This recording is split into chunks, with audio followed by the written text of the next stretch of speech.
Field marshal Asim Munir کا دورہ سعودی عرب، اعلیٰ ترین اعزاز سے نواز دیا گیا۔ پاک فوج کے شعبہ تعلقات عامہ ISPR کے مطابق سعودی عرب کا کنگ عبدالعزیز اعزاز فیلڈ مارشل عاصم منیر کی نمایاں عسکری خدمات اور قیادت، دفاعی تعاون اور اسٹریٹجک ہم آہنگی کے اعتراف میں دیا گیا ہے۔ ISPR کے مطابق فیلڈ مارشل کو اعزاز ادارہ جاتی روابط کے فروغ میں ان کی کلیدی کردار کے اعتراف میں دیا گیا ہے۔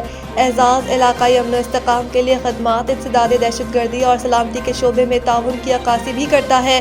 شعبہ تعلقات عامہ کا کہنا ہے کہ سعودی قیادت نے فیلڈ مارشل عاصم منیر کی پیشہ ورانہ صلاحیتوں اور اسٹریٹجک ویژن کو سراہا۔ سعودی قیادت نے دونوں ممالک کے درینہ برادرانہ تعلقات مزید مضبوط بنانے کے لیے ان کے عزم کی تعریف کی۔ فیلڈ مارشل عاصم منیر نے اعزاز دیے جانے پر خادم حرمین شریفین اور سعودی قیادت کا شکریہ ادا کیا اور اسے دونوں ممالک کے درمیان مضبوط اور پائیدار تعلقات کی علامت قرار دیا۔ ISPR کے مطابق فیلڈ مارشل عاصم منیر نے مملکت سعودی عرب کی سلامتی، استحکام اور خوشحالی کے لیے پاکستان کے غیر متزلزل عزم کا اعادہ کیا۔ پاک فوج کے شعبہ تعلقات عامہ کا کہنا ہے کہ اعزاز دونوں ممالک کے گہرے تعلقات اور دونوں ممالک کے مشترکہ عزم کی واضح عکاسی کرتا ہے۔ عدالتی سپریمیسی ختم کر دی گئی، بس چلتا تو آئین بھی معطل کر دیتے۔ Chief justice Lahore high court کے سخت ریمارکس۔ لاہور ہائی کورٹ میں پنجاب پراپرٹی آنرشپ آرڈیننس کے خلاف دائر درخواستوں پر سماعت ہوئی۔ Chief justice Lahore high court justice Aalia Neelum نے آبدہ پروین سمیت دیگر کی درخواستوں پر سماعت کی۔ عدالت نے پنجاب پراپرٹی آنرشپ آرڈیننس پر عمل درآمد روک دیا۔ عدالت نے تمام درخواستوں پر اعتراضات دور کر کے فل بینچ بنانے کی سفارش کر دی۔ عدالت نے پراپرٹی آنرشپ آرڈیننس کے تحت دیے گئے قبضوں کو واپس کر دیا۔ عدالتی حکم پر چیف سیکرٹری پنجاب عدالت کے روبرو پیش ہوئے۔ چیف جسٹس عالیہ نیلم نے ریمارکس دیے کہ حکومت کو بتائیں کہ یہ قانون رہ گیا تو جاتی عمرہ بھی آدھے گھنٹے میں نکل جائے گا۔ عدالت نے سرکاری وکیل سے استفسار کیا کہ آپ بتائیں ایڈوکیٹ جنرل آئے کیوں نہیں ہیں۔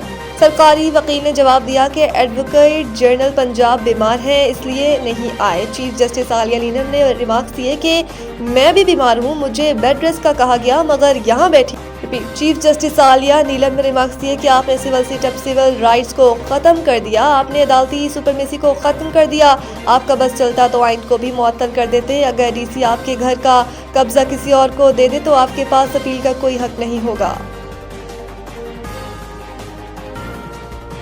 صدر آصف زرداری کی عراقی دارالحکومت بغداد میں زیارت مقدسہ پر حاضری۔ صدر مملکت نے بغداد میں حضرت شیخ عبدالقادر جیلانی رحمۃ اللہ علیہ کے مزار پہ حاضری دی، جہاں انہوں نے فاتح خوانی بھی کی اور دعا بھی مانگی۔ بعد ازاں صدر آصف علی زرداری نے قاظمیہ مقدسہ میں امام موسیٰ القاظم رحمۃ اللہ علیہ اور امام محمد التقی الجواد رحمۃ اللہ علیہ کے روزوں پر حاضری بھی دی۔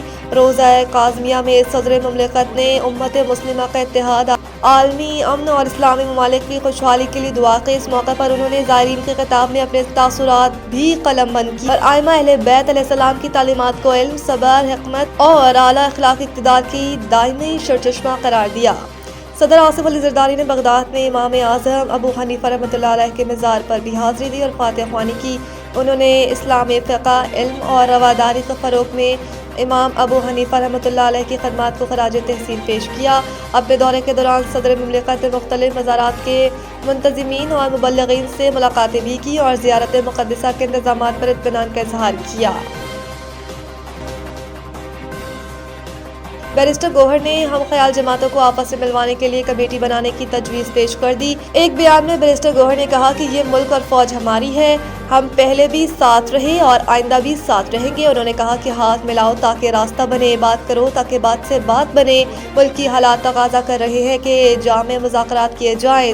دوسری جانب وزیر اعلیٰ KP سہیل افریدی کا کہنا تھا کہ ایک صوبے کو تمام وسائل دیے جا رہے ہیں، ہمارے صوبے کو اس کا حق نہیں دیا جا رہا۔ IMF کی کرپشن رپورٹ پر کوئی بات نہیں کی جا رہی۔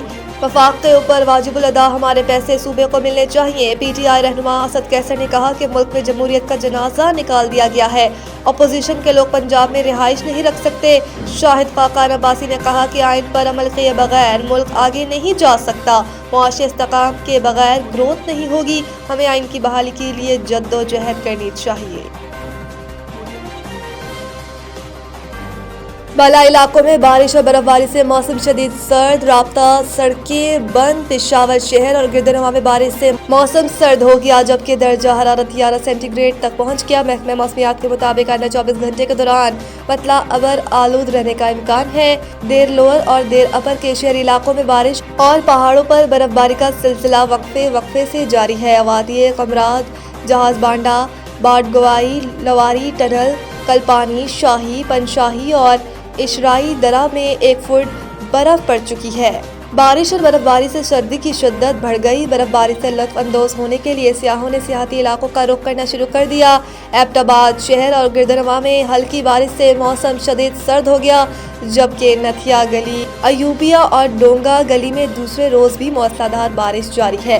نتھیا گلی، گلیات اور ٹھنیانی میں بھی بارش، جبکہ بلائی پہاڑوں پر ہلکی برف باری ہوئی۔ ڈی جی گلیات کا کہنا تھا کہ موسم بتانے والوں کے مطابق آج سے گلیات، نتھیا گلی اور ٹھنیانی میں برف باری کا نیا سپیل متوقع ہے، جبکہ شہری علاقوں میں تیز بارش کے امکانات ہیں۔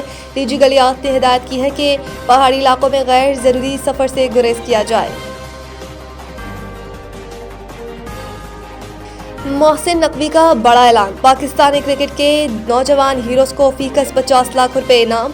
چیئرمین پاکستان کرکٹ بورڈ پی سی بی محسن نقوی نے انڈر 19 ایشیا کپ 2023 کے فائنل میں روایتی حریف بھارت کو دھول چٹانے والی پاکستان انڈر 19 کی فاتح ٹیم کے ہر کھلاڑی کو 50 لاکھ روپے انعام دینے کا اعلان کیا۔ 2025 کے فائنل میں روایتی حریف بھارت کو دھول چٹانے والی پاکستان انڈر 19 کی فاتح ٹیم کے ہر کھلاڑی کو 50 لاکھ روپے انعام دینے کا اعلان کیا۔ پی سی بی کے چیئرمین نے فائنل میں روایتی حریف بھارت کو شکست دینے کے بعد فاتح کھلاڑیوں سے ملاقات بھی کی اور ان کی شاندار کارکردگی کو سراہا۔ محسن نقوی نے کہا کہ یہ کامیابی ٹیم کی بہترین حکمت عملی اور ایک غیر معمولی ٹیم ورک کا نتیجہ ہے۔ انہوں نے کہا کہ سمیر منہاس کی بیٹنگ خاص طور پہ قابل تعریف رہی۔ بیٹنگ، بالنگ اور فیلڈنگ میں کھلاڑیوں کی عمدہ کارکردگی نے ہمیں فتح دلائی۔ چیئرمین پی سی بی نے مزید کہا کہ یہ فتح شائقین کرکٹ کے لیے خوشی اور فخر کا لمحہ ہے۔ پی سی بی کی رائزنگ سٹارز پروگرام میں کی جانے والی سرمایہ کاری کا نتیجہ آج شاندار جیت کی صورت میں سامنے آیا، جو قابل تحسین ہے۔